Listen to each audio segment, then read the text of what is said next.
National conference सबसे बड़ी party उभर कर बनकर आई है, आगे का लाएअमल अब क्या होगा? ना जाहिर सी बात है, कल का दिन छोड़ दीजिए, थोड़ा सा तो हमें जश्न मनाने दीजिए। एक दो दिन के बाद लेजिस्लेटिव पार्टी की मीटिंग बुलाई जाएगी, उसमें नेशनल कॉन्फ्रेंस के लेजिस्लेटिव पार्टी लीडर का जो है फैसला होगा। उसके बाद अलायंस के साथ बैठ के अलायंस का लीडर जो है वो तय होगा। अलायंस का लीडर तय होने के बाद जब हमें लेटर्स ऑफ सपोर्ट हर किसी से मिलेंगे, उसके बाद वो लेटर्स लेके जो है राजभवन से वक्त मांगा जाएगा और हुकूमत बनाने का एक दावा जो है वहाँ पे एलजी साहब के सामने रखा जाएगा।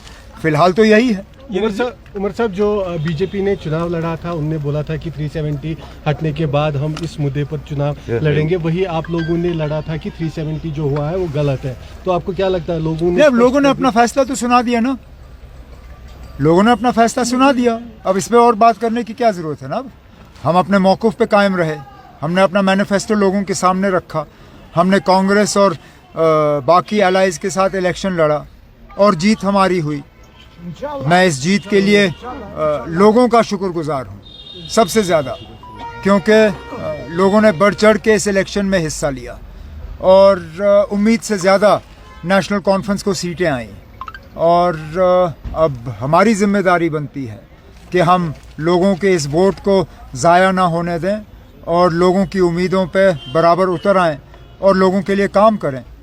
यही हमारी कोशिश होगी और यही हमारी जिम्मेदारी है। उमर साहब, आपने असेंबली की ताकत को लेके कि कितनी ताकत होगी असेंबली में जब फैसले लेने में, उसको लेके पहले बोला था चुनाव नहीं, आप मैदान में आए, जीते, अच्छी जीत, लेकिन आपके लिए अब कितना मुश्किल होगा लोगों की? अब छोड़ दीजिए ना, हम जानते हैं कि ये वो असेंबली नहीं है जिस असेंबली का हमें हक है, लेकिन मैंने बार बार कहा है ये असेंबली उस असेंबली तक पहुंचने का जरिया है।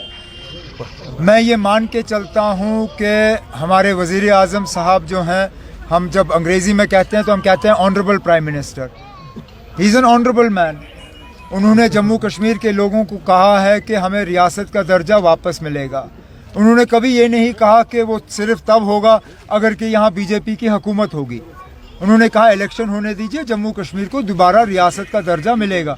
अब हम ये उम्मीद करेंगे कि जल्द से जल्द जम्मू कश्मीर को रियासत का दर्जा वापस मिलेगा और इसके लिए जो भी अलायंस के तरफ से चीफ मिनिस्टर होंगे, उनका पहला कदम ये होना चाहिए कि मरकज़ के साथ एक रास्ता कायम करके वो स्टेटहुड की मांग जो है वहाँ पे रखें सामने। उमर साहब, काफ़ी होंगे ना, कौन सी सरकार को चलाने में चैलेंजेस नहीं होते, हर सरकार को चलाने में चैलेंजेस होंगे।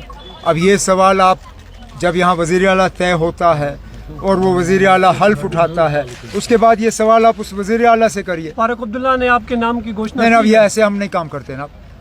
मैं बहुत शुक्रगुजार हूँ फारूक साहब का, उन्होंने मेरे नाम का घोषणा किया, लेकिन हम इस तरह नहीं करते।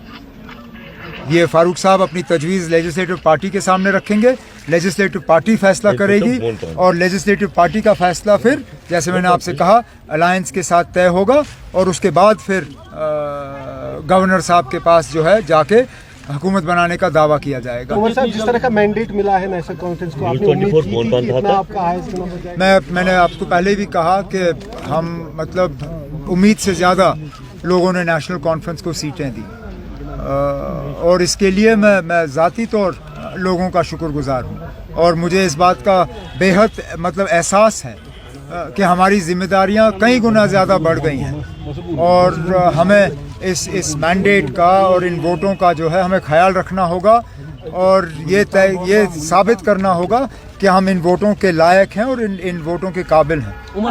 अलायंस पार्टनर आपका अच्छा नहीं कर पाए जम्मू में, क्या कहेंगे आप उस पर? अब मैं इस पर कुछ नहीं कहूँगा। हम बहुमत हासिल कर चुके हैं मिलके, यही बड़ी बात है। क्या हम और सीटें जीत सकते थे? बिल्कुल, लेकिन मुझे जितनी हमें सीटें मिली हैं मैं उन तमाम सीटों का शुक्रगुजार हूँ। Thank you. ओके, चले।